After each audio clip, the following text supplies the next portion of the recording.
and welcome to the Everything Weather Podcast, where we talk with people about the weather world, explore and discuss everything weather, and have a little fun along the way. I'm your host, Kyle David, and today on the podcast, we're excited to have Ashley Orehek Rossi. Ashley is a meteorologist turned STEM librarian and assistant professor at Western Kentucky University. Hey there, Ashley, and welcome to the Everything Weather Podcast. Hello, Kyle. I'm glad to be here. Absolutely. We're going to have some fun talking about your transition from weather to information sciences, and then also have a little fun along the way. And speaking of fun, I've got our first fun game for you. So I've got two rank these, a weather-themed and a non-weather-themed one. We'll start off with the non-weather-themed one first. Rank these cheesesteak places without knowing what comes next. First up, we have Barry's Cheesesteaks in Louisville, Kentucky. I have not been to that place yet. I'm going to give it a 3. You've not been to that place. You can give it 3. Okay. I'll add it to my list of places to check out, though. In my research, that was one of the highly rated ones in Kentucky. So Barry's there's some other Cheesesteaks. ones on here. Got it. All right, next one up. This is kind of hard. I'm torn between doing one or both of them. I'll do both of them since they're synonymous with each other. Next up is two of them, actually, because they're known together. Pat's and Gino's Cheesesteaks in Philly, Pennsylvania. Gino's, I'm sorry, you go on the bottom because you're really just all flashing neon lights. That's my opinion. I will put Pat's at a solid 2 because I prefer the Pat's steaks. Okay, so we'll put Pat's at number 2, and then let's say if we go down to like a 6th spot, you put Gino's at the bottom? Yeah. Oof. I feel like their steaks are a little greasier. I'm trying to remember because this was a while back I had Pat's and Gino's, and yeah, I think you're right. It is a little more greasy compared to the traditional Philly cheesesteaks you'd get. Yeah, and it's really all about the neon lights and signs that they have on the outside of that building. That's what really draws people in. Hey, you know what? If you don't have some sort of enticing display, people are not going to want to come in for it. Exactly. All right, Pat's at 2 then. Next up, we have Pardon My Cheesesteak in Knoxville, Tennessee. Pardon my cheesesteak. You know, I lived in Knoxville for a couple years and I didn't know they existed. I'm going to put them at a 4. Okay. This is an interesting ranking so far. I've got I two know. more that are more close to your hometown of Philadelphia. Next one up is John's Roast Pork in Philly again. Well, that's another hard one. I'm going to put that one on a 1 for now. John's riding at 1. Okay.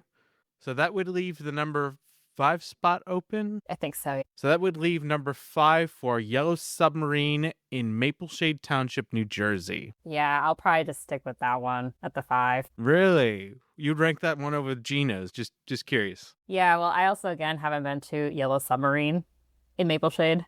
Okay. But it sounds like a good place. Now, just curious, what is your go-to cheesesteak place? There were a couple delis near my hometown in the suburbs that I would go to. And what were they called? Yeah, there were a couple delis in the suburbs that I go to pretty regularly. And then there was also some that are not on that part of South Street by Pat's and Gino's that I would like going to. They were up closer to Center City. Okay. I don't have any really specific restaurants I was like a regular at. And one more cheesesteak question, because I swear this is a weather podcast. Is getting a cheesesteak from a deli better than getting a cheesesteak from at a restaurant? I really think the delis really make the sandwich. It's just the deli atmosphere, whether it's a hot or a cold sandwich. And you know what? In Jersey, it's the same with bagels and breakfast sandwiches. I could say that as a New Jersey local. So it's interesting you say that the delis are better than the restaurants in terms of Philly cheesesteaks. Yeah.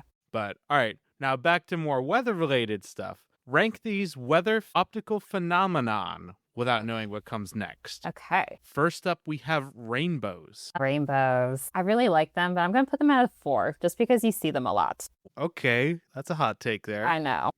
All right, but it might be a little strategic. So we'll see what the other ones come out at. So Yeah.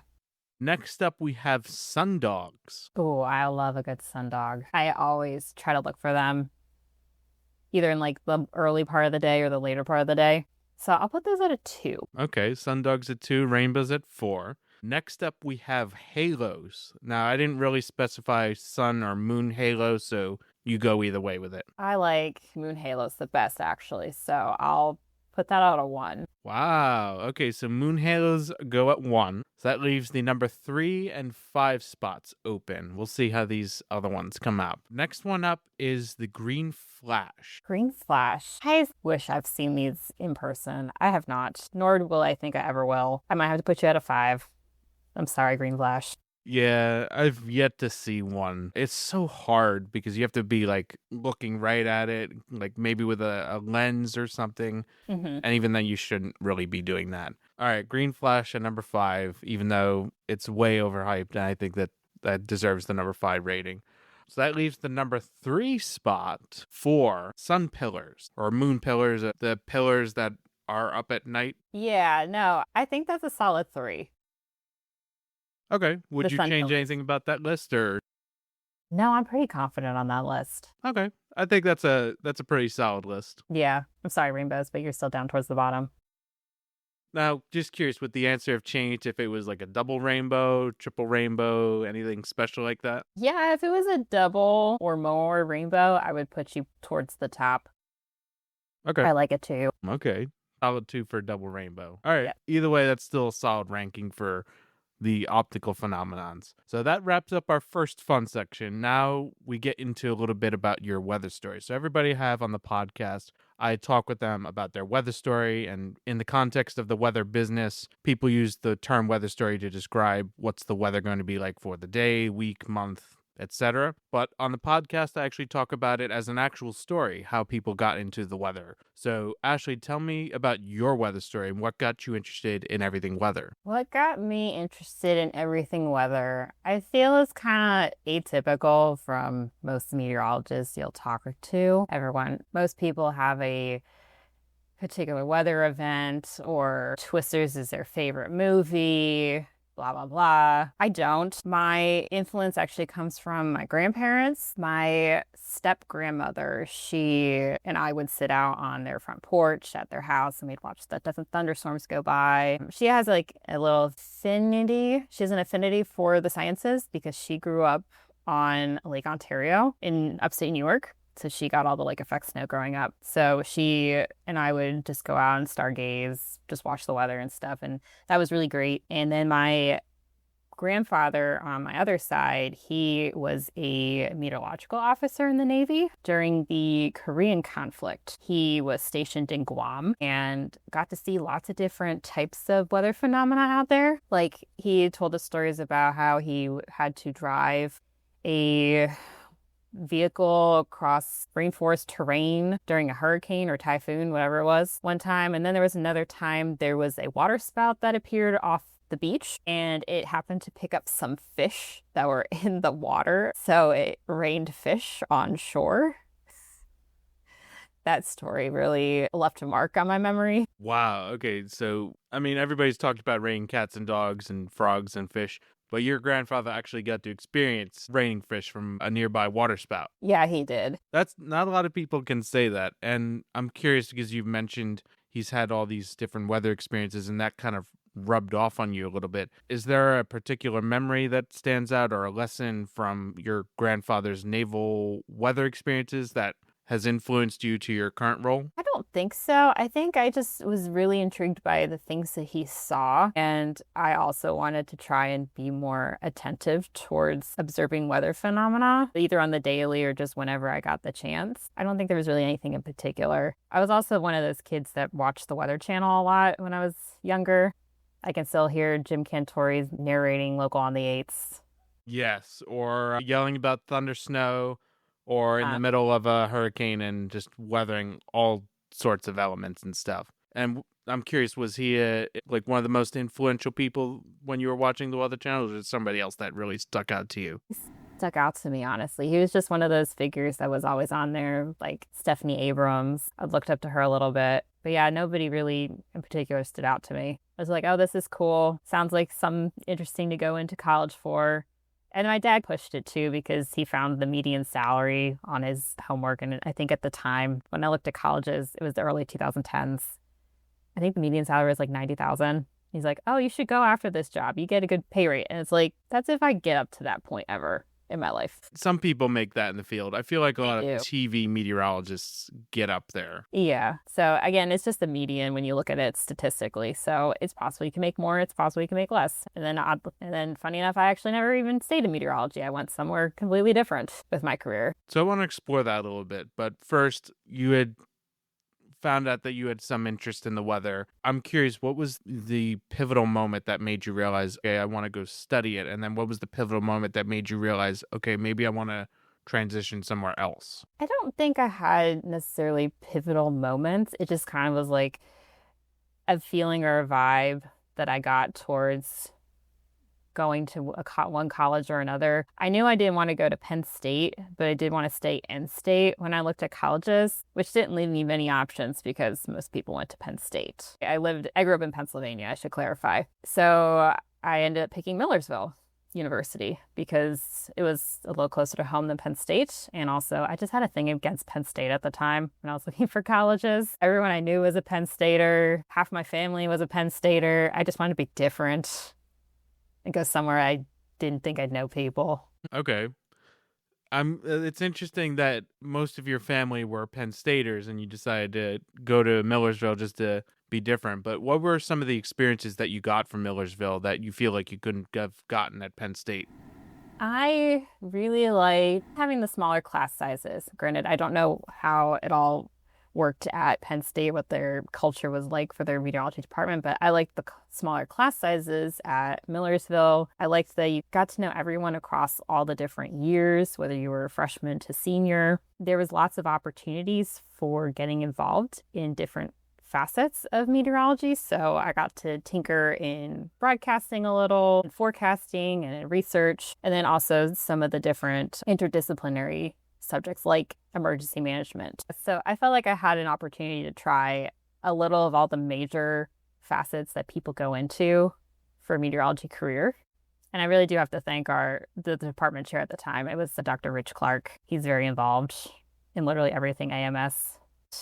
I did get to go on one field campaign with him in Kansas. That was really fun. I spent 6 weeks running around Kansas and the Great Plains. That's interesting. Can you elaborate a little more on what that experience was like out in Kansas? Yeah, so it was a field campaign called PCAN, which stood for Plains Elevated Convection at Night. So the main research question essentially was, why do strong convective thunderstorms form nocturnally instead of during the daytime? Because thunderstorms need sunlight and solar activity to form in general. So why were they forming at nighttime? And I'm curious, what were the results of that campaign experience? They had different theories for why these thunderstorms formed. So it could have been low-level jets that were bringing in warm, moist air up from the Gulf. There could have been convection just from surface heating throughout the day. There's also a couple of other things too. The elements escape me at this moment, but those were two of the things that they explored. Interesting. And I'm going to segue a little bit into how you're transitioned into your current industry, which is more of information sciences. Was there something that you learned from that campaign out in the plains or another experience in Millersville that made you want to transition to information sciences and you carried that over into your transition? I think what transitioned me out of meteorology directly is that I couldn't find my mold as a researcher, as a broadcaster, or as a forecaster. I just didn't have the knack that some forecasters have. Broadcasting, I felt like I couldn't get the social media presence. Also, I have an on and off relationship with social media, so I would be a bad broadcaster anyway. And then as for research, I couldn't focus on a particular topic in meteorology because some people know that they want to go into tropical meteorology or atmospheric dynamics or polar meteorology. I just could not find that one area that I wanted to spend the rest of my life researching because you have to pick a program for graduate school to get your PhD in it. I also did not feel like committing myself to an additional 6 years potentially of school. And I'm curious, was it more of like you didn't know what you wanted to do, or there were so many things that you wanted to cover that it was hard to pick just one? I really didn't know what I wanted to focus on, honestly, because everything seemed really interesting. And I guess that's why I became a librarian, because I can dabble in a little bit of everything. In a sense, it's hard to dabble in a little bit of everything as a meteorologist. Yeah, you're kind of limited what you can dabble in terms of the meteorology and weather world. Like you said, information sciences has a lot you can do with that. And I want to explore that a little bit and, why you transitioned to information sciences. So what exactly is information sciences and what are some of the areas that you have dabbled with that surprise you? So, information sciences is basically understanding how people interact with information. So, what draws people's eyes to particular elements on a screen? How do they go about performing a search for information? So, if somebody's trying to find a recipe or trying to find how to fix an element on their laptop or some other do it yourself task, those are just some examples of what people could do. Essentially, information sciences is just seeing how people interact with different types of information so then we can make things more user friendly and accessible for anybody and everybody. It also can go into understanding the steps that people take to find information. For example, I watched one of my colleagues the other week. We have a platform to log into for sitting at the reference desk. So I saw him go the most roundabout way possible to access the portal to sit at the reference desk. Whereas I have the URL memorized to navigate to the site much more quickly, and then I can log in through there. So I saved myself maybe 30 seconds. That's an interesting real world example that you bring up in how people seek out information and engage with information. And before we explore a little bit, I just thought of this question. Is there a weather information seeking habit or behavior that really surprises you, and then one maybe that doesn't surprise you? I think one that doesn't surprise me is how quickly people see maybe different videos or different pieces of information on social media and are quick to assume that it's the worst case scenario all the time. It's really not. Some of those things could be just generated from, at least now today, some things could be generated from AI. Some things could be reused from past weather events, and people are saying, oh, this is happening now, when really it probably happened 3 years ago in a completely different location. So it's understanding the context behind some of the information visuals that you're getting. I've seen that on social media where a picture from a particular weather event gets recirculated around, and I have to comment and say, hey, this is not recently, this is from a past event. And then on the note of something that surprises you and you can connect it to the broader STEM field, what's a information seeking behavior that has surprised you in terms of weather information and STEM information that you didn't expect? Something that surprised me. That is a great question, actually. What has surprised me? I can't pick out a particular example, but when I do teach, sometimes I do teach upperclassmen at my university, and teaching them even the most basic things about search techniques really stands out to them. And that also stands out to me that they weren't taught this previously or thought about using some of these techniques for information seeking strategies. For example, there's Boolean logic. You can use simple Boolean logic to help you find sources in the library catalog or in certain databases. And students don't think to utilize that Boolean logic there. They just think it's for whatever they're working on, say in their programming code or HTML code or whatever. And can you elaborate a little more on what Boolean logic is and how that is applied to how people seek out information? So Boolean logic helps combine terms so that we can find things more efficiently. I compare them to Venn diagrams with my students. So the common ones you might see are and, or, and not. And basically is the middle portion of your Venn diagram where the rings intersect, and it finds only things that have both of those terms. The or is basically the whole part of the Venn diagram. So you're finding things that are about either term or both terms. Then there's the not, which is actually just the one section of the Venn diagram where it finds everything that's related to one term, but you're eliminating a particular element from that term. So I guess when you look at a Venn diagram, it's got 3 sections. It's only the not focuses on one section, one of the far outside sections. And I'm curious because you mentioned that there are some things that have surprised. What's a underrated information seeking skill that not just students but any listener who's listening can really use in their information seeking practices? One underrated one is basically keyword building, because it's good to have synonyms or similar phrases about a particular concept So that way you can mix and match those keywords or phrases in your database searches, because maybe one combination doesn't get you what you want, but you just change it, switch out a synonym or two, and you might find things that you're looking for. So I do an exercise with some of my students to help them figure out different synonyms and similar phrases for whatever concept or research question they're trying to answer. I tell them to think about, at least in my in-class example, I have them think about maybe 5 or 6 different things and then branch off one of those subsets or subtopics into some subtopics. Going back to our conversation, you touched upon a little bit that you're teaching a class, and we kind of introduced it a little bit in the introduction that you're a professor at the Western Kentucky University. So I kind of want to explore that a little bit more and how that came to be in your career path from transitioning from meteorology to information sciences. How did that come to be? To how I ended up becoming an assistant professor and librarian at Western Kentucky University.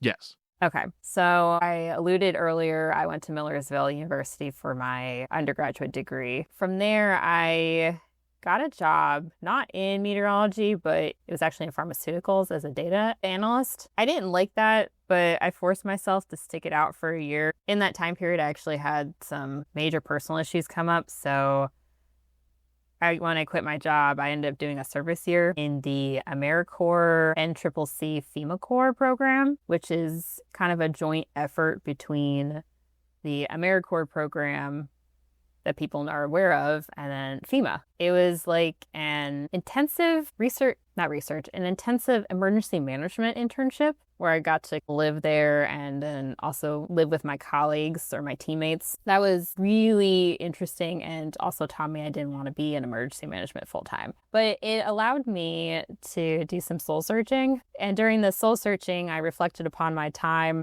at Millersville when I was a student library employee. And I was a student library employee for 8 of my 9 semesters. I really liked the environment and wanted to stay, but didn't know how I could stay because typically librarians have history degrees or English degrees. I found out after I graduated from Millersville that you don't have to have a history degree or English degree. You can have a science degree, or really, for that fact, any degree to be a librarian. You just have to learn the information science side of it. And after I discovered this, I decided to take some time.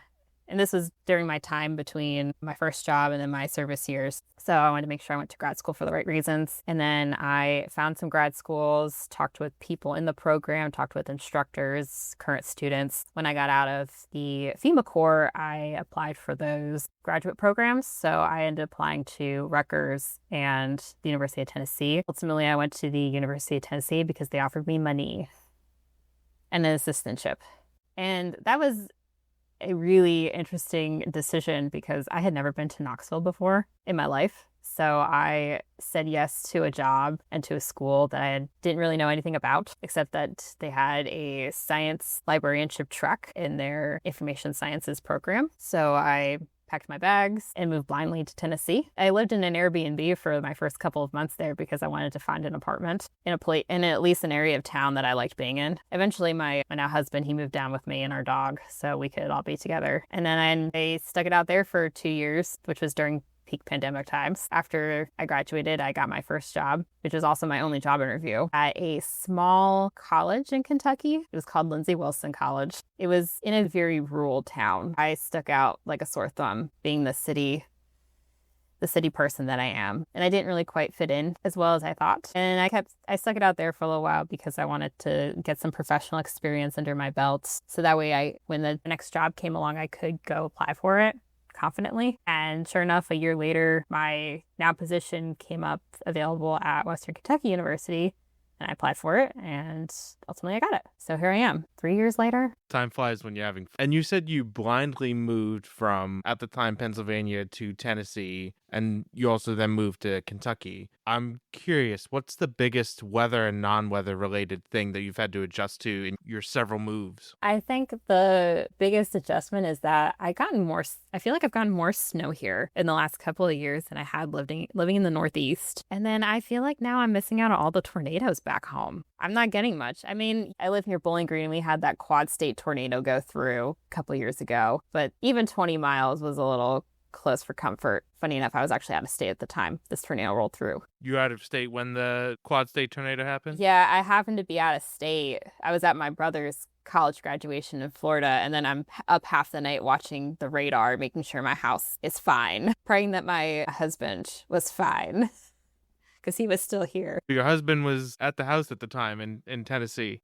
Well, we were in Kentucky when the Quad Kentucky. State tornado rolled through. Oh my gosh, that must have been an experience for him watching that unfold. Yeah, it was nerve-wracking. And also the worst part is that I watched the tornadoes roll through like the not major cities, but like big cities. Like even the one tornado rolled right past campus, Western Kentucky's campus. And you can still see the damage today. Now it's mostly like the trees are gone. The sky's wide open where sky should not be wide open. Wow, that's a little nerve-wracking to have it come that close to your current workplace and to still be able to see the damage too. I've had cases like that I'll give an example with Katrina. I went to New Orleans and toured stricken areas, and there are still areas that are vacant, and to see those vacant areas where there should be stuff, it's a little eerie. Yeah, it's the same way with the area that was damaged in downtown Bowling Green, because it was literally like just blocks from campus. And you can see it if you go to the higher levels of the library building, you can see the tornado path a little bit. Now, I'm curious, as somebody who has had an interest in the weather and then transitioned to information sciences, how did that experience feel at the time, and how has that shaped your current experiences, the way you work in the information sciences realm or the STEM realm? Granted, I wasn't directly affected by the tornado, but I know a lot of people on the college campus who were affected by it, because a lot of people did lose their homes or have severe damage to their homes and had to be relocated for unknown amounts of time while they figured out their living situations, and businesses were destroyed and stuff. So it just made me appreciate for what I have now, and also just raises the awareness that it's important to be alert and remain safe at all times and take things seriously when you have to. That not everything is just, it's a warning, I'll just go sit on the front porch and watch it go by. Or it's a warning, or it's a watch, oh, we should really take cover. People still forget the differences between a watch and a warning. And I try to differentiate them for people. Yeah, it's challenging to be able to distinguish the two, because people are just trying to get to their day-to-day. They have their own lives going on, and then you have the weather that it doesn't work on any time frame or anybody's schedules. It just does what it wants and can sometimes be very impactful. Yeah, it does. I guess for how it's influenced my information abilities, I try to be more cautious of what I say and who I say it to, and I also try to make sure I have all of my facts straight, so that way I can be confidently knowledgeable in the situation to explain it to somebody who might not be as knowledgeable or as comfortable talking about it. And I also try to talk in terms that a general person could understand, because meteorology is full of lots of big and scary terms that have very lengthy definitions. So it's also trying to find those analogies to make it more understandable. On that note, I'm curious, what was a memorable experience where you used an analogy to, better educate somebody on a STEM field or the weather? And then, I'll ask that question first. I can't pull an example directly related to the weather, but at least when I teach my classes, I've started comparing how to search for information by like going shopping. So if you're searching for something on using Google, it's like shopping on Amazon, where you're going to find what you want. You're going to find some things that are related to what you want. And then you're going to find things that make you go, what the heck am I looking at? Why is this a search result? By searching in library catalogs are basically like little warehouses that are accessible for all the information that they subscribe to. So library catalogs are like Targets and Walmarts. You'll still find the relevant things you want, and you might find some of the irrelevant things, but not as much, because the noise is filtered out for the non-academic content for the most part. And then you go into the databases specifically. I compare that to, say, like a sporting goods store or a pet store. You go into a pet store to find pet things. You go into a sporting goods store for sports equipment and other things. You don't go into the other store for those other items. That's a good analogy that you used with shopping and Amazon. And using that analogy, there have been some crazy things that I've found in my searches for information that are similar to things that you see on Amazon. Like you're looking for a specific product and you're like, this is not what I'm looking for. Why are you here? On that note, what have been some oddball things that you've found in your information seeking teachings or experiences that really stick with you today? Oh, I mean, I also do tell students that it's okay to use some of the prompts because as you type on Google, it'll give you suggestions for maybe questions or searches that you want to perform. I was looking up how I was baking something the other day and I wanted to look up how to shave chocolate, like make chocolate shavings. So I was trying to look up a technique to make chocolate shavings. And as I started typing it, I started getting some pretty wacky Google responses or Google suggestions that made me question what people are really searching on Google. I won't go in depth, but some of them are kind of inappropriate. Yeah, no further explanation is needed for that. Yeah. People's minds can wander off quite a bit. Yeah. That's the most recent wacky example I could think of right now. And that is also just trying to like hone in students on like sticking with the topic of their choice. And then one more related question to your experiences with working with students before we go into the break. What's a wacky experience with them that is still stuck with you today in terms of getting down their research topic or helping them find the right information?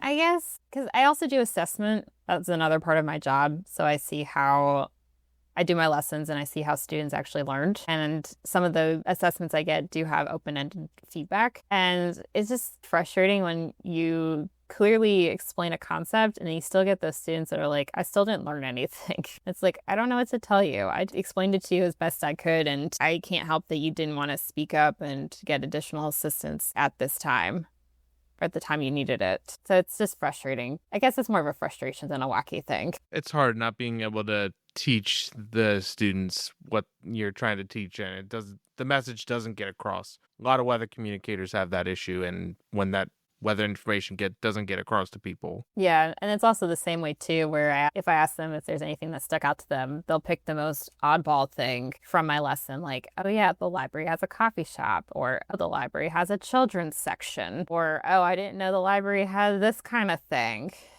It's like, I'm glad you learned something new about the library, but maybe not really helpful for your future class endeavors. I mean, if it's coffee related, then maybe get them through their study sessions. Yeah. And we've barely scratched the surface with your teachings, your experiences in information sciences, and all the stuff that you're studying there. We're going to take a quick break right here, but don't go anywhere. We still got more Everything Weather with Ashley coming up in just a little bit.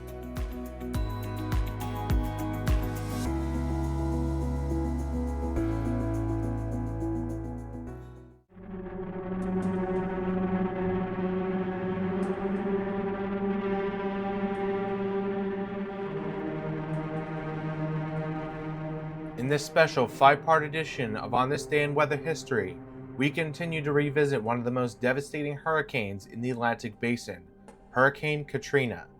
By August 27th, Hurricane Katrina reached Category 3 strength, becoming the third major hurricane of the 2005 season.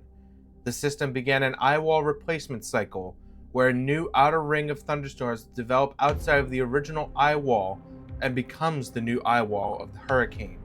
This eye wall replacement cycle briefly weakened Katrina, allowing it to better take advantage of its environment and to double in its size. Within 9 hours, Katrina rapidly intensified from a Category 3 to a Category 5 hurricane over the Gulf of Mexico as it barreled north towards Louisiana. The National Hurricane Center issued a hurricane watch from Morgan City, Louisiana to the Louisiana-Mississippi border. New Orleans Mayor Ray Nagin declared a state of emergency for the city, calling for voluntary evacuations in low-lying areas. With those who could not simply evacuate the city due to a lack of transportation or physical or financial limitations, Mayor Ray Nagin designated the Superdome as a, quote, shelter of last resort for those who could not or simply chose not to evacuate. By the evening, hurricane warnings stretched from Morgan City to the Alabama-Florida border. The storm surge forecast also called for catastrophic flooding, with heights up to 15 to 20 feet above sea level for the New Orleans area and 18 to 25 feet along the Mississippi coast. Forecasters at the National Hurricane Center warned that Katrina was expected to be, quote, an intense and dangerous hurricane, language reserved for the most catastrophic situations. In anticipation of Katrina, Most, if not all, of the freight, Amtrak, air, and ground traffic into the evacuation areas came to a massive slowdown or a complete halt. During the overnight hours and into the morning of August 28th, Katrina strengthened into a Category 5 hurricane.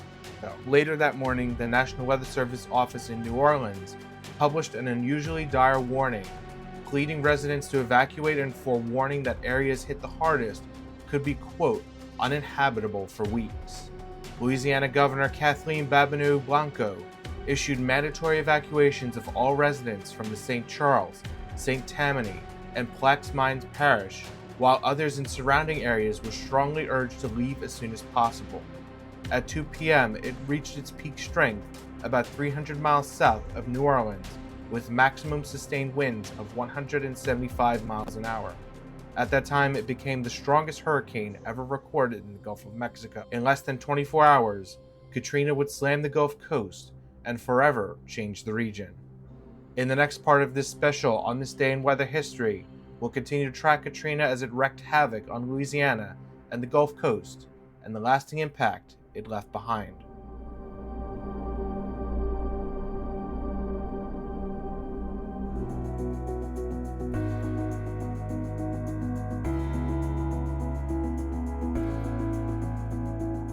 Hello and welcome back to the Everything Weather Podcast. I'm your host, Kyle David, and today on the podcast we've been talking with Ashley Orehek Rossi. She's a meteorologist turned STEM librarian and assistant professor at Western Kentucky University. We've been talking about what initially got her into the weather and what made her transition to information sciences. We're going to get back into that conversation more about her experiences and transition into information sciences. But first, I've got another fun game for you, Ashley. Ooh, what are we playing? We've got Weather Fast Money. So I've got 5 questions in the style of Family Feud's Fast Money segment at the end of the show that are weather themed. Some of them are non-weather themed, and your job is to try and get all the number 1 answers if possible. With that said, you ready to get started? I love Family Feud. I'm always shouting things at the TV when it comes on in the evenings. Now, since you're a little bit of a fan of Family Feud, do you want to feel really into the vibe with a timer, or do you just want to do it on time? I want to try a timer. Okay, you are the first person for the timer. All right, so we're going to put 20 seconds on the clock. You're going to be the first person that gets this time. So if we go over the time, that's fine. Yeah. But we've got our timer for 20 seconds. I'm going to start it after reading the first one. With that said, are you ready? Yes. All right, timer starts after I read this first one. Name something that you love about summer. Sunshine. Name something besides books that you might find in a library. Computers. Name something that you associate with cold weather. Snow. Name an article of clothing people wear outside in spring but not winter. A vest. Name something you might see in the sky that would make you say, ooh. Rainbow. All right.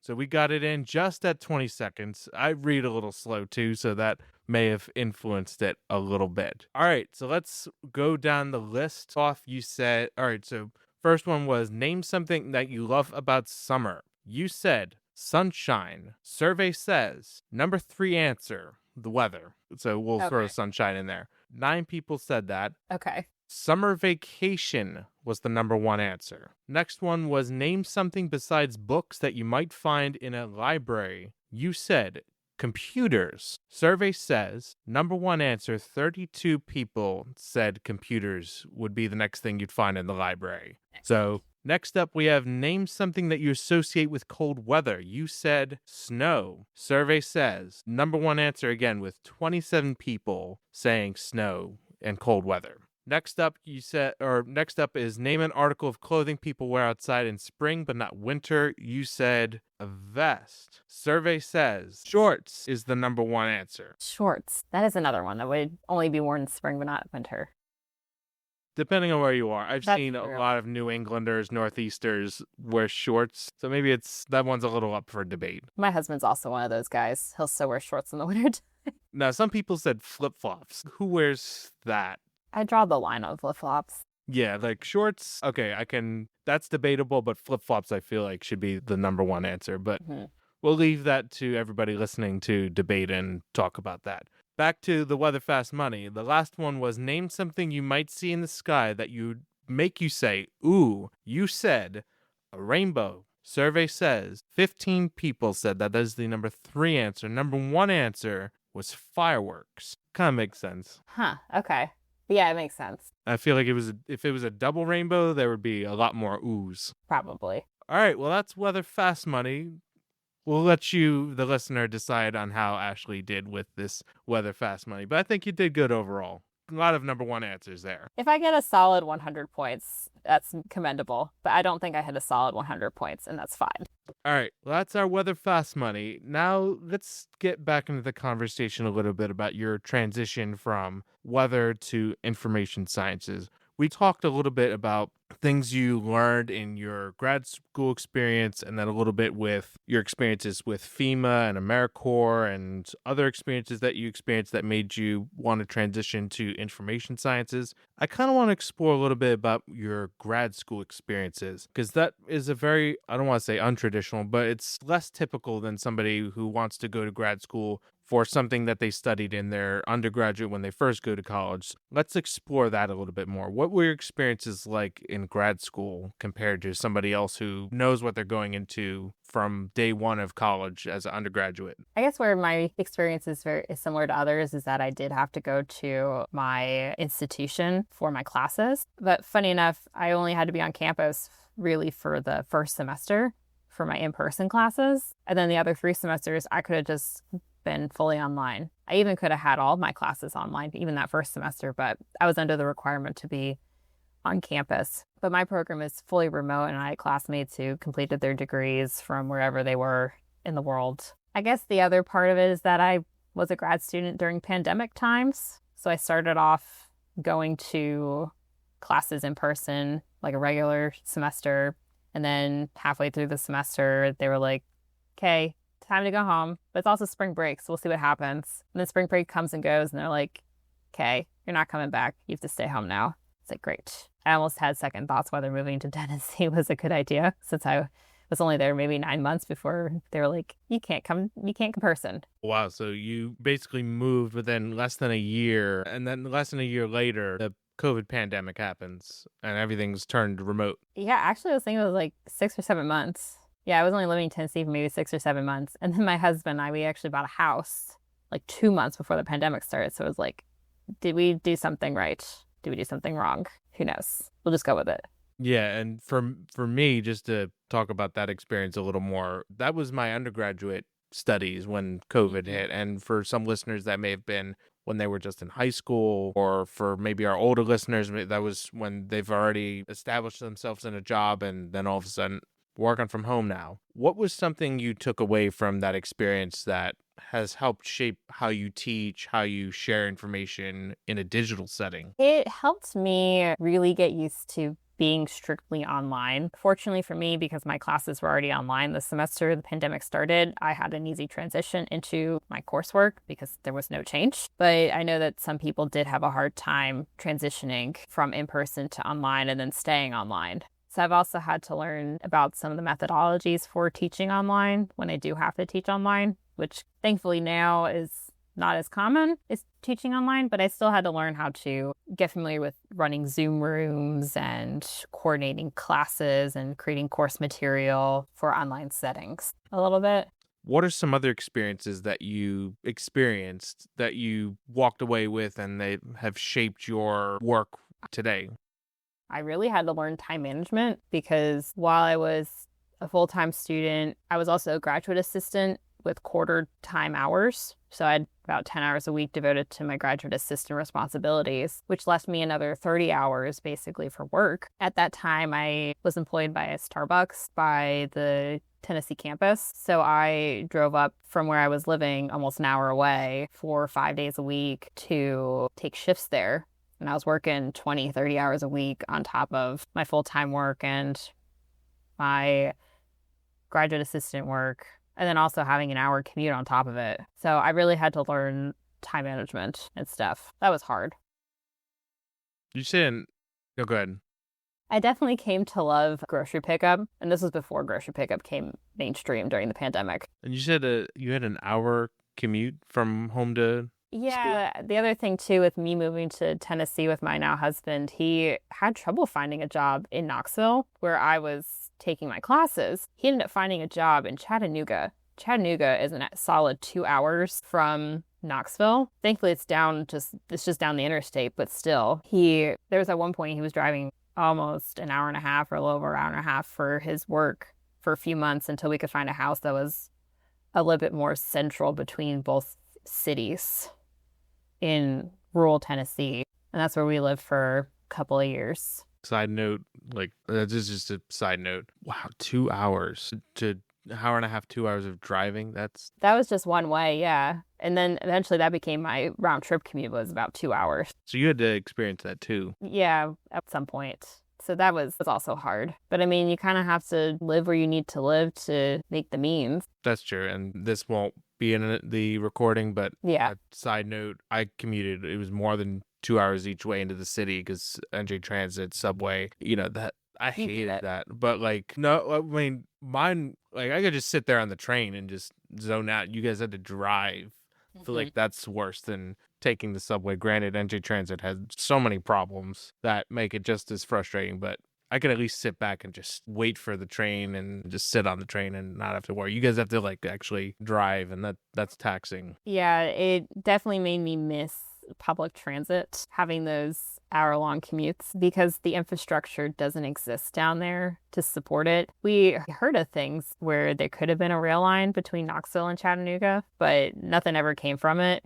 It's a shame because that would be such a utilized train service line. That's a lot to have to balance, being able to commute an hour and a half, 2 hours, a job on top of your studies. I'm curious, what is something that you learned in that any listener can take away in there and apply to their life, whether they're in grad school right now or doing some other studies, or maybe they're just tackling a whole bunch of other things? Yeah, and it's something that I'm still trying to self-teach myself now, and it's being resilient and giving yourself grace, because we don't give ourselves enough grace for being able to do all the things that we do, just to our abilities, because while we want to do everything and possibly make carbon copies of ourselves to get everything done, we simply can't, and we just have to do what we can do best in the moment and make the decision that's best at the time. Like when my husband and I bought our house in East Tennessee between Chattanooga and Knoxville, that's what the decision was best for us at the time. Did we want to do it? No.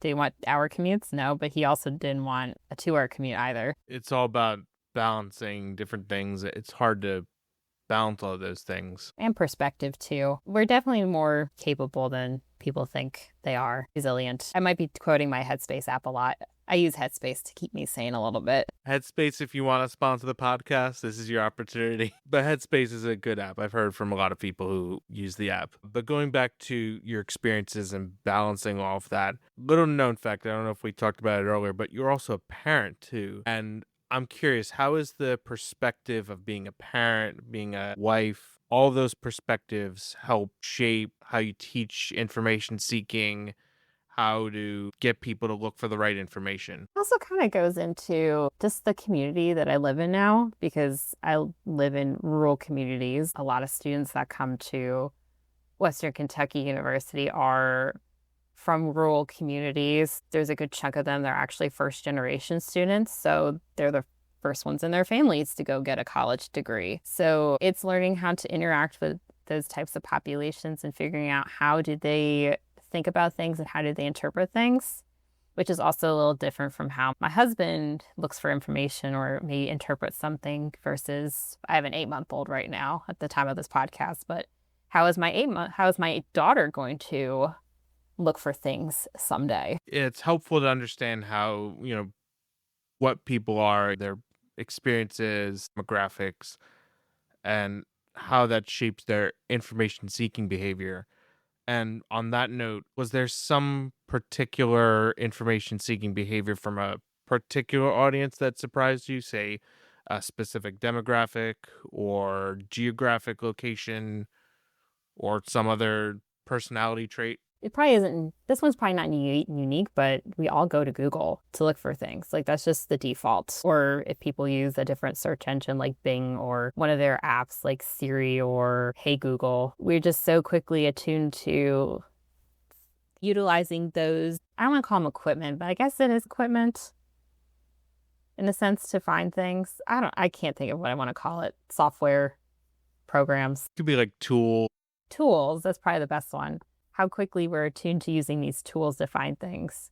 And then how instantaneous the results are nowadays compared to where they were 15, 20 years ago. I'm glad you brought up search engines because, like you said, we've become quickly attuned to using them. And I feel like we overutilize it a little bit, and we have a reliance on search engines, not just for weather information, for information in general. You want to find out what the score is for the sports game, you just look it up. You want to find out what obscure thing is you're talking about in a conversation, you look it up. What weather's going on in the Pacific Northwest, you look it up. What are some quote unquote, lost research methodologies and ways that people can look for information that people should be using to look more deeply for information rather than just searching on Google? It goes back to the basics a little bit. There's some techniques that we're taught when we're in primary school or elementary school. It's when you write a paper, you identify who's the what, the when, the where, the why, and the how. And you use those same questions to identify the sources that you're getting your information from, because 4 different sources could all say the same thing, but you also have to look at the credibility of those sources too. Where are they getting their information from? Or are they the information creator? Where did the information originate from them to begin with? There's a lot of people that will use websites strictly because, I guess I'll use Facebook a lot. Or social media. I heard a lot of people today get their news off of social media, or particularly TikTok. And it's like, that's not really the best place to always get your information from, because sometimes those content creators are a little bit skewed. And then it's also trying to navigate through who's giving you correct information versus who's giving you possibly inflated information. And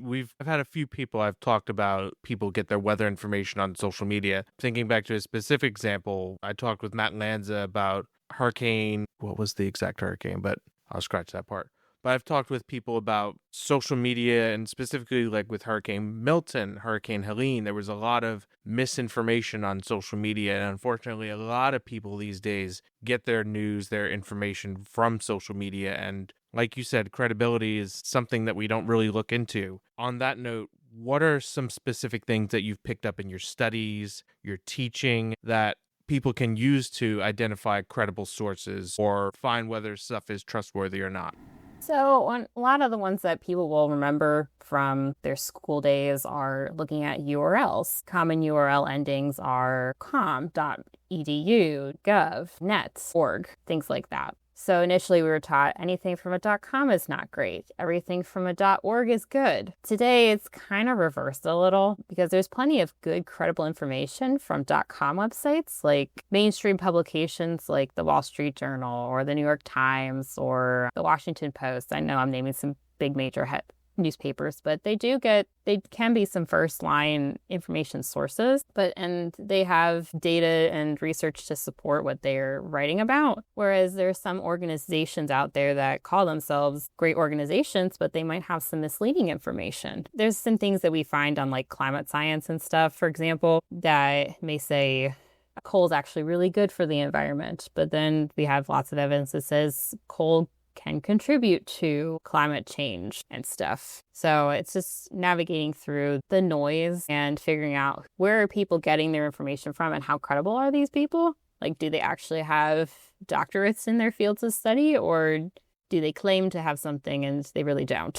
And there's a lot of suspicious information. Yeah, it's important to be able to distinguish what are people's credentials. Do they have a certificate that tells them, hey, this person's reputable in the weather field? I mean, there's the certified broadcast meteorologist seal, the certified digital seal for the weather worlds. I'm curious if you were involved with the social media framework, laying out the framework of how information is sought out on social media. What's one thing that you would add to help better distinguish good information and bad information in terms of weather and just STEM information in general? I liked I know this is a stretch, but I liked the verified check marks. Say they used to be on Twitter or X for accounts that said, hey, this person or this organization is who they are. I think that could also be applied to maybe specific posts or specific pieces of information. I wish they'd I don't know if I haven't been on Twitter in a while, so I don't know if it's still there, and I know there's been a lot of conversations around free speech and First Amendment things, but I think there needs to be a line drawn somewhere where someone is purposely disinforming rather than maybe accidentally misinforming. So maybe we can try and knock out some of the bad information there. Maybe they get like an anti-check mark or something if they're intentionally disinforming. I don't know.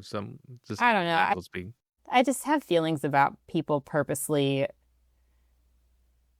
they're purposely disinforming people. That's what disinformation is. You're purposely putting out information as construed or incorrect. Misinformation is where people are resharing information, but they don't realize it's incorrect. So there's no maliciousness behind it, whereas disinformation has that maliciousness. Does that kind of make sense? No, yeah. It's hard to draw that line, especially with weather communications, because people, again, with Milton, with Helene, they were sharing these things to get clicks, to get the views, and if they were getting paid for those views. And some of them may not be realizing, wait a minute, this is not correct information. Or maybe they were. Hopefully they were realizing at the end, like, hey, this is not trustworthy. And for the other side of information seeking, for those creating content to inform the public on weather, STEM fields, advancements, news, what are some things that can be done on that end to improve information seeking behaviors and promote good ones? You're asking me a lot of good questions today. I'm also still new in this field. I do want to point that out to listeners. I identify as an early career professional. I've only been a professional librarian maybe 4 years. So I've been out of grad school about 4 years. I've only been maybe out of undergrad, not quite 10 years. So there's still a lot of things that I'm learning and also still trying to learn in our ever-changing society. There's now the issue where we talked about the different URL endings for credibility, for credible sources of information. I'm now starting to possibly question the .govs, since now they're changing a lot of things with government documents and various terminology from the current administration's deeming as potentially woke. So it's like, I'm not sure what I can direct students to or people to, at least for our federal government. So evaluating the .gov websites too. At least now, which is hard for me to swallow because I would always go to them pretty regularly. But now it's making me question, can I go to these? That is something to definitely think about a little more. But going back to the original question, what are some things on the other end that creators, communicators in the weather and STEM fields can use to promote good information-seeking behaviors? I think it's being transparent and upfront from the get-go. Like, hey, I got my information from the National Weather Office in Nashville, or I got my information from the Weather Prediction Center in College Park. I think that's where it's located. So, like, constantly referring to that I got my information from this source or this credible person kind of thing. I think it's just raising the awareness of where you're getting your information from and just being transparent about that from the get-go. That's a good point, being transparent on where you get your information from. And on that note, it ties back to something we mentioned a little bit earlier with AI, and that's been a huge conversation these days. And being transparent about using AI for information seeking, information gathering is very crucial. I'm curious, what do you see some of the challenges in AI and using that for information seeking, for weather, science information, that should really be addressed now? I think that AI is not the end-all be-all. I do think AI is useful for some content creation, maybe exploration, trying to get some new ideas or different perspectives about things. I've also heard of people using them to find errors in their programming codes. My dad told me about an instance last week where AI picked up on a couple of errors that he missed. My dad is a software engineer for Comcast. And I really think that just technology in general misses that human finesse of critical thinking. Because you can tell when something's human generated versus computer generated. Like, for example, there was a teacher who reached out to me and one of the other librarians about identifying if the student used AI to create a paper for this advanced writing class. So I took a look at it with the other librarian, and I evaluated the citations. I actually looked up every citation that was used in this document. They were all fake citations. So they did not exist, but they were pulled from elements that did exist. So the AI tool the student used fabricated citations they claim to exist, that they have claimed to exist but don't. And then also just from reading the paper that was submitted, you could tell from reading it was lacking that critical thinking behind it. Like it was missing something. And I think what it was missing was the student. That human touch, like you were saying. Yeah, it's missing that human touch. And I think AI and technology won't ever be able to touch that human touch that we still need. That's definitely an interesting perspective, and one that's not been explored by the past conversations I've had about AI and weather and communications. AI can't replace that human touch. Yeah, exactly. And I'm curious, because you have a very interesting perspective as an assistant professor, how do you address the use of AI in the academic space? Can it be viewed as something anti-theoretical to academic rigor, those critical thinking skills? Or is it something that should be embraced or incorporated into critical thinking skills and future research endeavors? I think it does need to be incorporated, because it's like when the age of the internet rose up maybe 20, 30 years ago, people were afraid that it was really going to change how things worked. It did, but it changed things for the better and maybe for the worse a little bit, but it did change things. So I think it's just another piece of technology that we just have to learn how to embrace. I ultimately cannot tell someone that they can and can't, if they should or should not use it, but we can at least maybe provide some guidance if you do choose to use it or choose not to use it. There are some professors who will put statements in their syllabi that say, please do not use AI in this class at all. And there's other professors that may say, hey, we'll use AI to this extent, whatever they define as the extent. So yeah, I think it's something we just need to learn how to embrace. I think, like I had alluded to earlier in some of my comments, I think it has its uses, maybe for like discovery and content creation, but maybe not for full, complete analysis. I think analysis and critical thinking still needs that human touch. Yeah, there's a lot of work that needs to be done with AI, a huge ton of work before it gets to that point. And I don't want that Skynet future 2001 Space Odyssey insert cliche about AI taking over the world. I don't want it getting to that point where it replaces the human touch, but we've got a ways to go before we get to that. I'm not a AI expert, but just seeing what is out there, it's long ways to go for that. Yeah. But I want to explore overall, because you've had very interesting experiences transitioning from weather to information seeking studies. What is it like being a professor and teaching people about information sciences and STEM information? So people don't necessarily think of librarians as professors, because a lot of us don't go to grad school to get PhDs in whatever our field of choice is.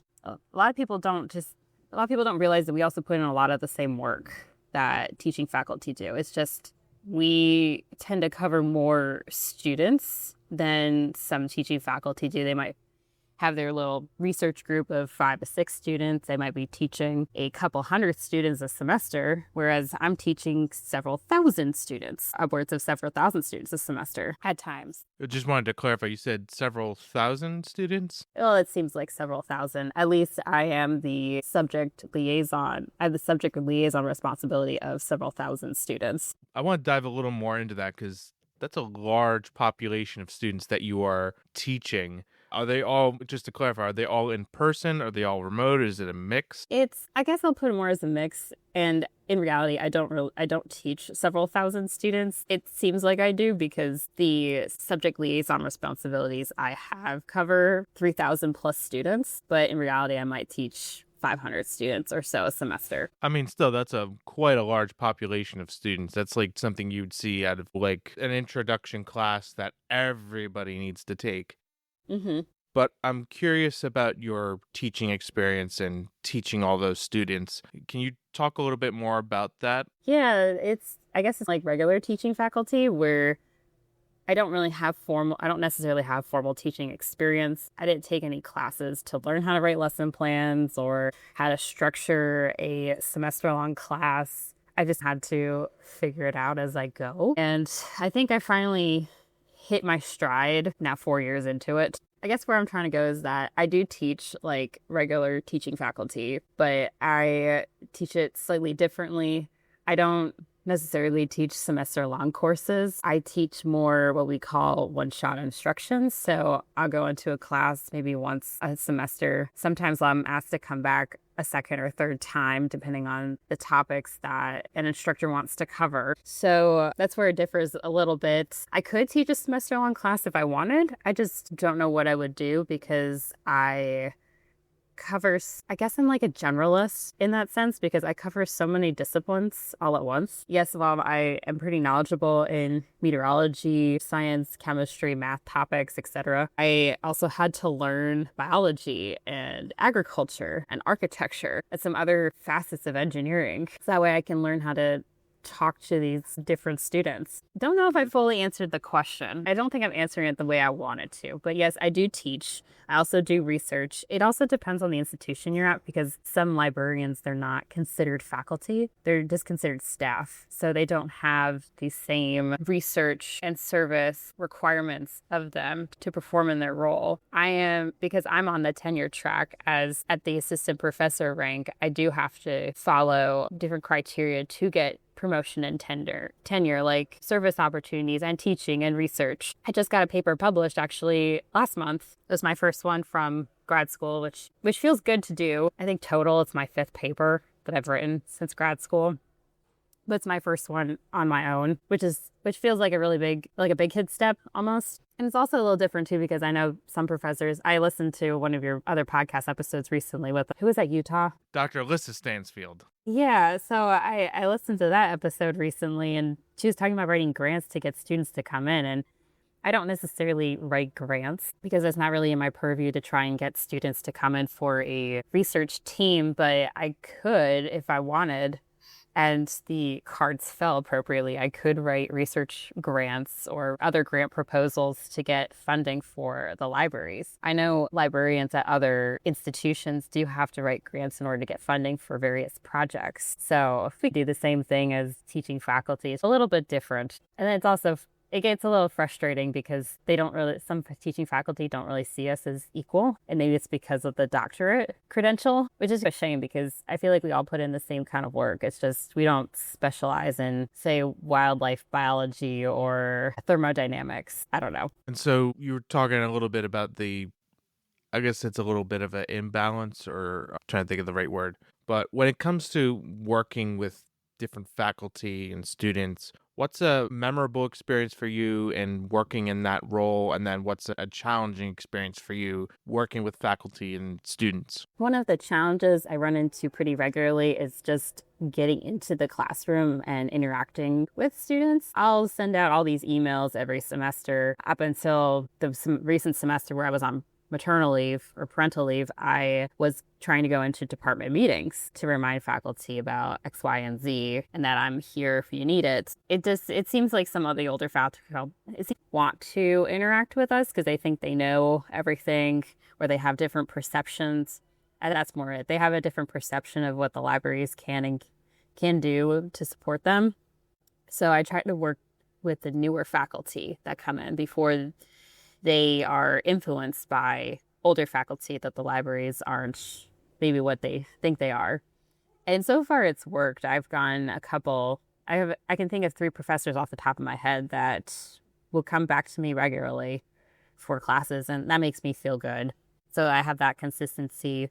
And I think I'm starting to hit my stride with a couple of the 100 level classes that I teach for biology. So maybe I can make something more concrete there. Like I want to get into the classroom. I do want to do some more teaching, but I just need the faculty to come help me out.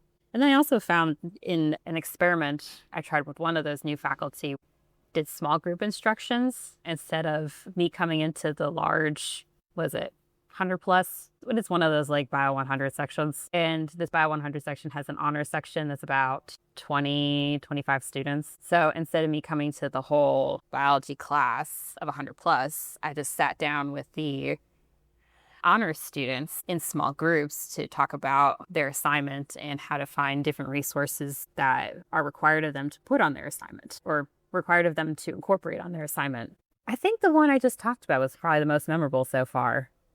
Because like I said, I've been really trying to find my stride and figure out what works. And I'm finding that interactivity is probably the most engaging thing that I can get from the students. And analogies. I like using analogies. As a follow-up question, what's your favorite analogy to use in terms of information science or even meteorology, if you want to tie back into that? At least for information sciences, I don't know if I talked about this already. I compare using different platforms for finding resources to shopping. So if you go straight out on Google or whatever search engine is your choice, or whatever search engine you preference, it's like shopping on Amazon, because you'll type in whatever you want, you'll find it.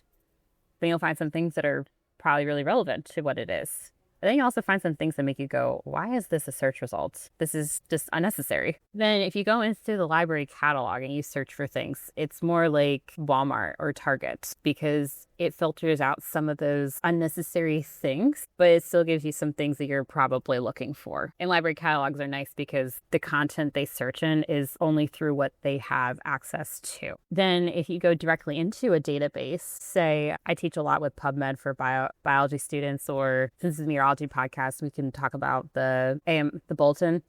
You can search in those. And if you search in those specifically, it's like shopping at a sporting goods store or a pet store, because you're going to find specific content only. Like, you wouldn't expect to find pet supplies at a sporting goods store, right? And you wouldn't expect to find sporting goods stuff at a pet store, right? Normally, yeah.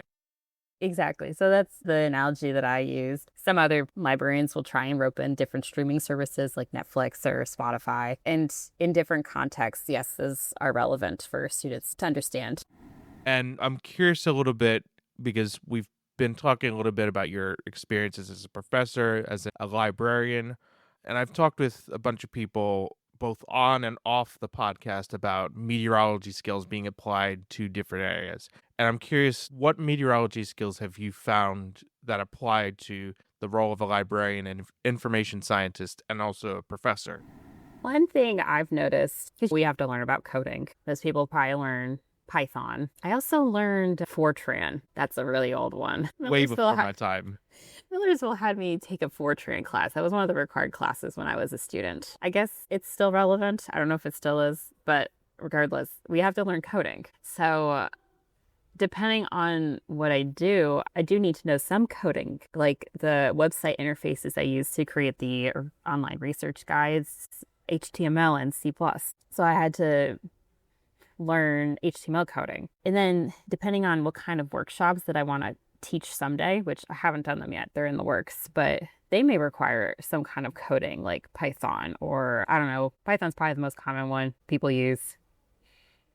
But you get the point. That's one, at least that's one skill that we can use. And then depending on what you do with your meteorology degree or what your interests are, you could do research. So I'm doing some research for some various projects that I'm interested in.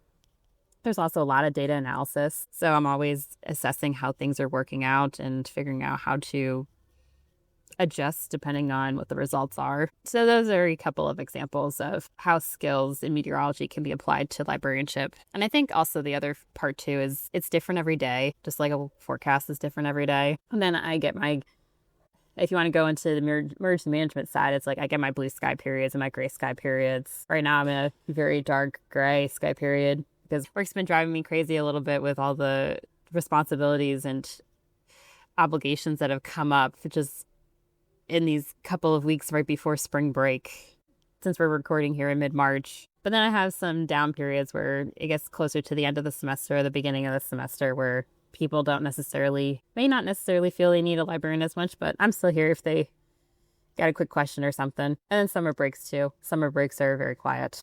I can get a lot of projects done. It's funny because I've had an emergency management person on, and I did not hear her use that phrasing, blue skies, gray skies. But I'm curious, how do you navigate the ups and downs of not just being a librarian and information scientist, but also in a broader context, life? So like my work-life balance. Yeah, let me rephrase that. But how do you navigate the ups and downs of life and maintain a healthy work-life balance? Even though we live in a world where we can work remotely, I could do my whole job remotely if I wanted. But because it is such a public facing position, I do have to go in office. So one thing I've really learned since becoming a parent is how to turn off. Usually, so I've been trying really hard this semester to leave work at work. And if I bring work home, I put my laptop away. Actually, I don't even bring my work laptop home. I just log in through the cloud, the Microsoft cloud on my personal laptop. It just makes it easier. So it's been really learning how to shut off. And at least I'm in a job and profession where I can turn off and it's okay because I need my time and my space to recoup. I know there are some people like my husband, he works in a role where technically he has to be online and available 24/7. 365 because you never know when an incident's going to happen. He works in environmental health and safety for his company. There was one time, I think it was a couple years ago, one of his facilities had a fire overnight. Nobody was there. Nobody got hurt, but they were still trying to call him throughout the night to say, hey, this building's on fire. We need to tell somebody. He must have had do not disturb on or the sleep mode on. Either that or he was out like a light. I think that was more it. He was out like a light that night. But I'm fortunate that I have that ability to do that. And my workplace, I am fortunate to have coworkers and administration that encourages good work-life balance. If you need to take a day off for a mental health day, like one of my colleagues had to do that recently, and that's okay. We need a little time to rest and reset. Sick days, if you get sick, that's fine. I know when I was pregnant, I had a hard time. Some days were harder than others. So my coworkers were like, hey, if you're really tired, just go home and get some rest. You've got it from here.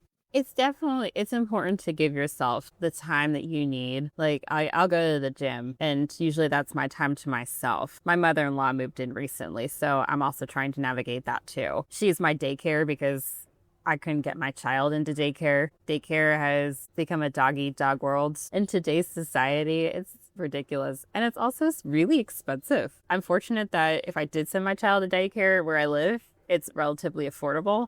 But I've heard that in some major cities, it could be like, what did somebody say recently? It was like between $500 and $1,000 a week. Wow. Yeah. It's ridiculous. Not to get on a side note, I feel like those kind of services in general have gotten expensive because on a side note, I take care of my grandfather and caretaking for the elderly is so exorbitantly priced and it's ridiculous. It's probably similar for elderly care, just like child daycare. But it's also giving like it's time for yourself. And then I also don't see my child during the day, so sometimes she'll come with me to the gym. Even though she's little and she just hangs out on the floor, she'll hang out on the floor while I go on one of the machines or go do weights. Sometimes because she's small enough, I'll use her as one of my weights. She makes a great kettlebell or a great dumbbell. If you ever want a makeshift weight, use a small child. I mean, it works. There's videos out there where people get creative with incorporating babies and toddlers into your workout routines. Because for most of their small years, they're the same weight as some of those dumbbells and other equipment. Yeah, and you also get to entertain them too at the same time. Exactly, yeah. Love that. Good. So it's that, and I try to eat healthy when I can. I drink a lot of water. I actually don't drink as much coffee as probably some people think. I limit myself purposely to like maybe 1 or 2 cups max, and that's a cup being 5 to 6 ounces instead of 8 to 12 ounces. I'll drink tea all day. I love tea. But I like that it's also not as caffeinated as coffee is. Yeah, you gotta watch what you drink with the caffeine because I'm at the point where I'm drinking like 3 cups of coffee a day, and it's not doing anything. There's shame on that. Anyways, it's very interesting insight. You've had a lot of different experiences throughout your career, throughout your life. I'm curious if there's one piece of advice that you can leave looking back at all of your experiences, what would you give? Or what's one piece of advice that you were given that still sticks with you? One piece of advice that I was given, I'm trying to think, because I've had a lot of really great mentors over the years. Of course, you would ask me an advice question, and my go-to piece of advice is just gone. What was it? It's really escaping me. I know it's going to hit me at some point, this advice question. You're going to remember it? After we sign off. That always happens. That's always how it works. If you want, we can come back to that one later. Yeah, let's come back to that one. I know there's like been that one piece of advice that's really gotten me through. I'm just trying to figure out what it was. Anyway, I'm sure it'll hit me probably later in our conversation. Yeah, that's fine. But now looking a little bit forward in time to the future, how do you see the way not only meteorology information, but also STEM information being relayed, being searched for in the next year, 5 years, if you want to be bold, 10 years? That is a good question. I should also disclaim that I should have done some beginning that all of my opinions are my own and not representing my university. I can't really say what's going to happen with science because it just seems like with the new administration that science is under fire significantly. And it hurts a little bit to see it like that. I can't really say where it's going to go and what's going to happen. I've been even advising students and faculty lately, more so students, that if they want things from the government and they're having trouble finding it, I will do my best to try and help them, but I can't say what's going to happen with them. I know there's been efforts out there to preserve what's been deleted or possibly going to be deleted. I already know there's been a bunch of data sets that have been deleted from various entities, but some of them have been preserved in other places. So I can't really say what's going to happen with science. I just hope people will better accept it because a lot of people put work into this research and there's also been consistent findings. I hope people will come around to their senses with science, that it's there, it's been around for thousands of years, really, but it hasn't really been recorded and studied probably since until the last maybe 500 or so years, if I had to put a number on it. More small children running around. They're really getting into it. Yeah, they are. Let's see. So I guess science has just been proven over and over again, and there's consistency with a lot of these findings. It makes me hard to believe. It makes it seem like it's hard to believe that people will still denounce whatever they hear. And it's a shame that there have been those few studies that have made those kind of denouncements to, I don't want to say pollute the waters, but they polluted the waters a little. So I hope people will come around to their senses and be smart and cautious of what they read online and just verify it across multiple sources instead of just seeing the first source that they see and assuming that's the end all be all, because it's not. And that's another thing that I try and teach students too, is fact check a little bit. Fact check to the best of your abilities. If you're seeing the same thing across multiple sources and it's consistent information, then it's probably valid. If you're seeing that one oddball source if you're seeing that one inconsistency across the consistencies, I wouldn't probably use it. Yeah, and I've even heard about that with the AI tools that have been coming out. Double check all the information, double check, images, text, and because it's becoming an issue where people don't recognize that it's AI work. And I've had a whole bunch of people talk about AI, and it's going to be very interesting to see what the future holds, not only for the political side, but also the technological side, the societal side, everything in the next just year. Because like you said, it's hard to pinpoint on what things are going to look like in a year, 2 years, Yeah. 5. Yeah, I mean, it's already advanced pretty quickly regarding AI because I think it was the first semester. I think it was fall 22 and it really started becoming big. I think that was the semester ChatGPT came out. And then that following spring, we were scrambling trying to figure out how do we teach about ChatGPT because professors were starting to ask us questions and we didn't have answers. And then by the following school year, my one colleague, she made an AI literacy workshop that gets taught at least once a semester, which is great. And I think people need that. And then depending on the AI tool you use, they only know as much as they're taught. So they could be taught on these super vast databases, but it would depend on how far that data goes up to the current day. Like at the time when I was teaching ChatGPT before I went on parental leave, it was valid up until I think it was like December. It was like November or December 23. So when I was teaching about ChatGPT in spring 24, I couldn't ask it who won the Super Bowl or who think it was going to win the Super Bowl because they didn't make it that far in time, for example. So they only know as much as they're programmed, but some are a little bit smarter and some have a wider data set attached to them.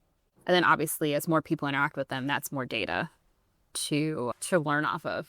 So sometimes I'm a little cautious for what I use AI for and when I ask it, because if I give it too much information, it's going to know that much more. I tend to use it for really basic commands right now. Like I use my Siri on my iPhone for very basic commands. And for me, that's sufficient. I'll ask it a question and it'll give me an answer.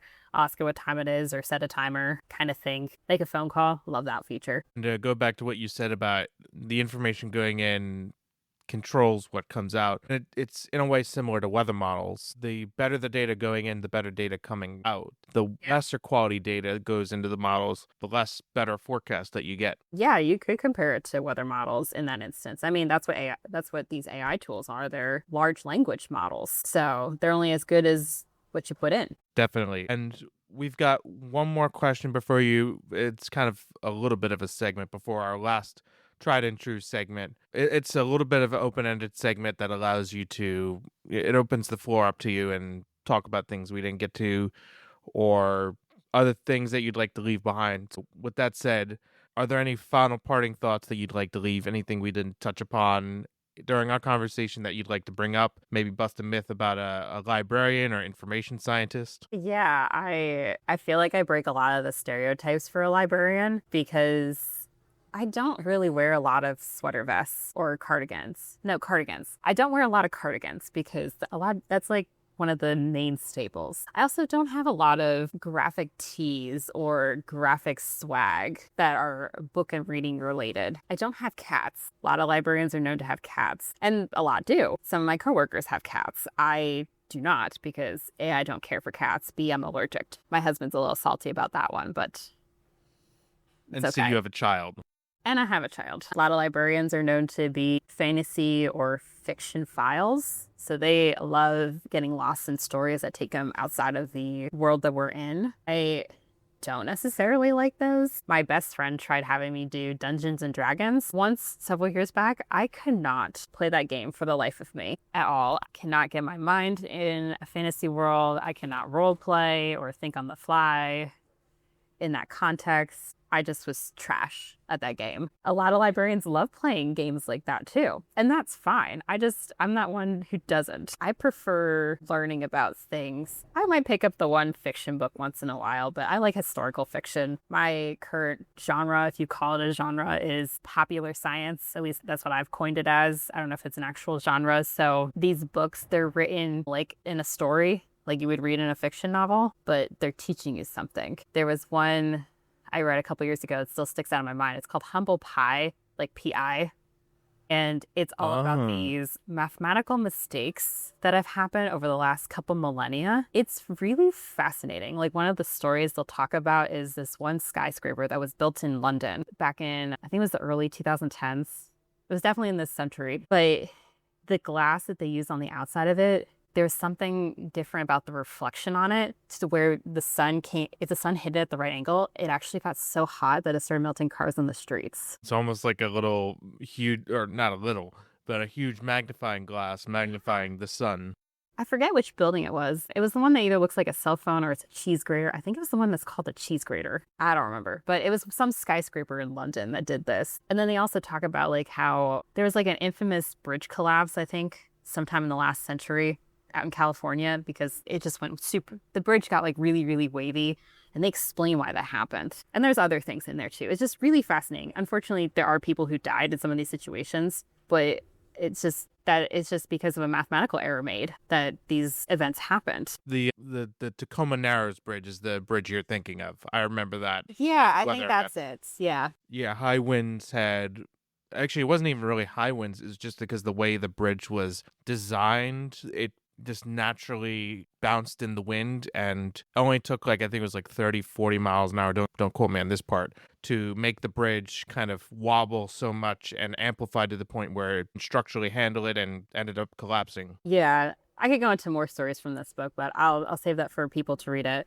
There's also a lot of other books out there too. I try to actually buy them for my collection. So when I can read them too, I can also promote them for students to read because I think they're really fascinating. There's one author who I've been particularly interested in lately. Her name is Mary Roach. She's not a scientist, but she's one of those like science writers. And she's got a slew of books out there on different topics. Like she talks about military science and the alimentary canal, like eating things. I think my favorite one that she wrote was all about like death and dying. So it was like, what do you do with human cadavers and stuff? It seems kind of gross. It took me a while to read it, but it was really fascinating. Very interesting. And we'll make sure to include that book and then Humble Pie in the show notes for people to go and check out if they want to go and get that book on Amazon or wherever they get their books from. Exactly. So those are my books of choice. I'm an atypical librarian. In a way, we are all atypical to the roles that we are in and the things that we do. And that's the fun of it. Yeah. I also like to think I'm a little bit more outgoing and social than some other librarians because stereotypically we're quiet, reserved. We are more introverts, whereas I'm one of those intro-outroverts, or is it intro-extrovert? What are they called? It's like ambivert, or where it's like a mix. You know what I mean. Yeah, I feel I identify with that category. I have my days where I'm more outgoing than others. All right, well, Ashley, the sun is setting on our conversation, and I forgot to mention that's called the sunset segment. That's, I guess, why I'm coining it now. That's fine. But the sun is setting on our conversation and this episode, but it is not just the end. It's not the end just yet.